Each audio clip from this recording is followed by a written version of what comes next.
get into glass blowing. Wait, one more thing about glass. So you'll notice I'm moving the glass almost all the time. Right? There's adjustments to the flame. I'm spinning it around.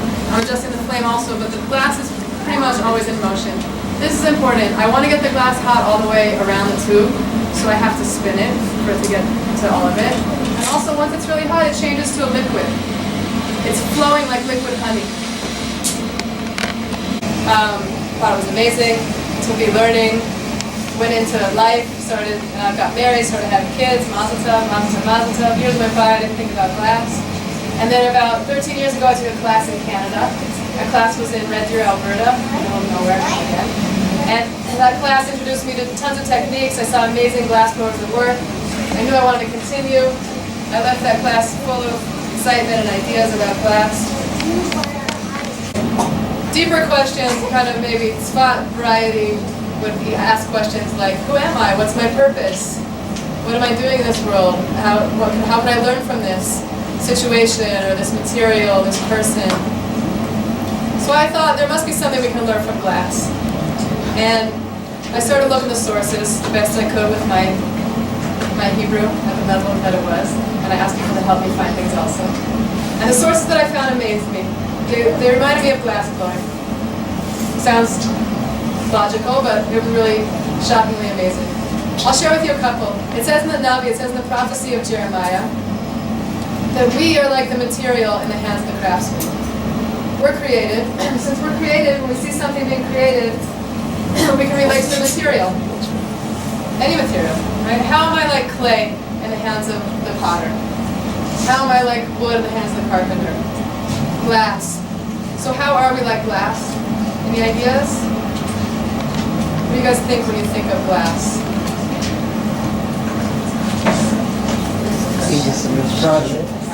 Right, fragile.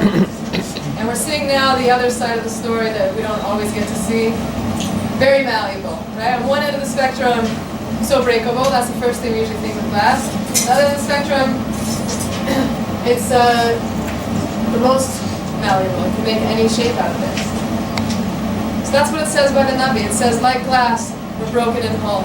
There's this aspect of the brokenness and the fragility, and on the other hand, we're still going. Consistently put back into the flame. And the fire is connecting everything up and making it into a whole piece. So fire is a symbol of everything good. All the positive things. The Simcha, family coming together, a mitzvah, the soul, the Torah, Eretz Yisrael, a good word, a good action, a good intention, anything positive, building, binding, that's like the fire. In an environment like that, the brokenness is not the end of the story. In fact, it gets integrated in. So I think that actually is giving us a little hint into this idea. Say we're gonna say it's all good at some point, right? We're gonna say Atova Meitiv on everything.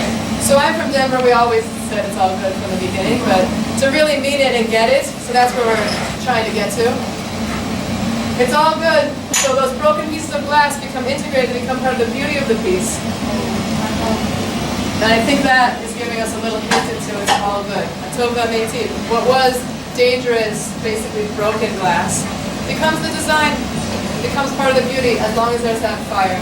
So keep going back to our souls, to our connections, to doing mitzvot, to being the simcha, and we keep going towards wholeness.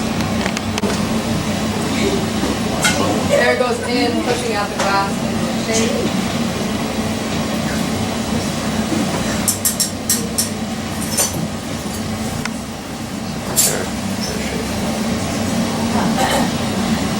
So the breath is glass blowing is all based on the breath, the whole thing.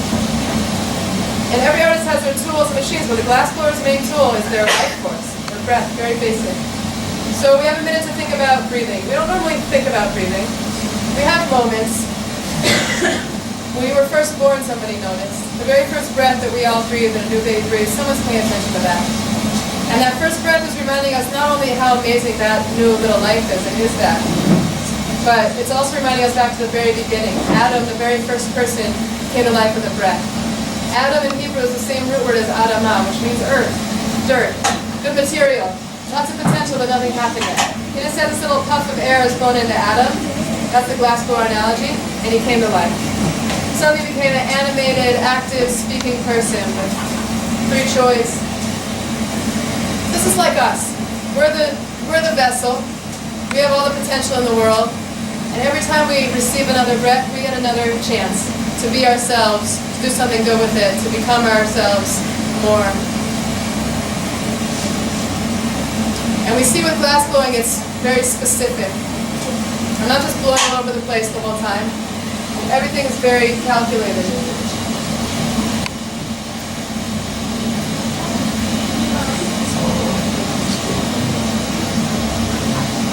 On that point, how do I know how hard to blow? It's a bubble, right? If you blow a bubble hard enough, what happens? It pops. And even though it's glass, it's still a bubble. So one way of opening up the glass, this is, I would only do this carefully on purpose. Watch how I open it up.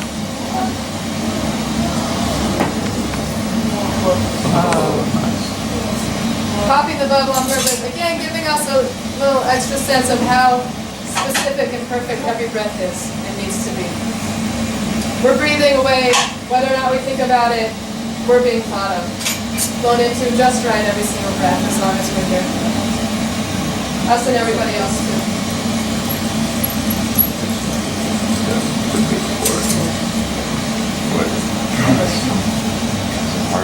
Any questions, comments about breaking a glass is such a happy moment?